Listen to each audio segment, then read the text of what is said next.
Hello and welcome. My name is Biagio Mazza. I am Pastoral Associate at St. Sabina's Parish in Belton, Missouri. I want to welcome you to this series known as Do You Know? Today the topic for our Do You Know question is, November is focused on praying for those who have died, who have gone before us. Why do we pray for the dead, and how is it connected with the communion of saints? Praying for the dead is an ancient practice in the Catholic tradition. It comes out of the experience of understanding the risen Christ as one who has conquered death, and in and through Christ has bound all those who believe in Christ and follow his teachings, has bound them into one community. We share one faith. In Christ, we share one faith, one Lord, one baptism. And this forms a strong bond among the Christian community, such that whatever happens to a member, any member of the particular community, affects all the others, members of the community.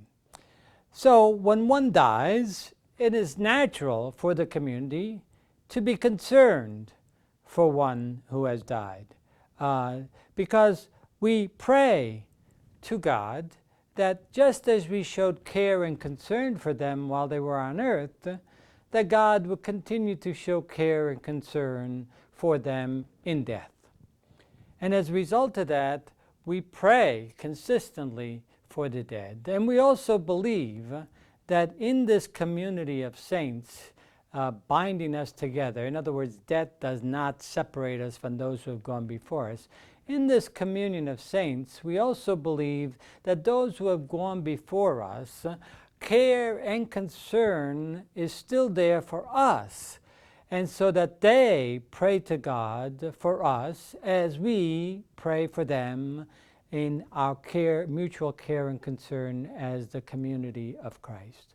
And therefore, the community, the communion of saints binds us together all as one, no matter whether we're alive or dead, and we can manifest care and concern for one another by continually praying for one another and continually be attuned to God's presence within us.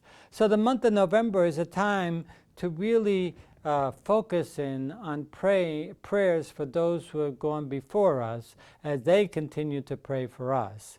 Therefore, it would be a good time during the month of November to reflect on your connections with those people who have gone before us, marked with the sign of faith, and how you continue to manifest care and concern for them, as we're certain that they continue to manifest care and concern for us by praying and interacting with God for us. And that is hopefully that has explained a bit about why Catholics pray for those who have died, and why November is the month of the year in which we focus on those prayers for those who have gone before us. Thank you.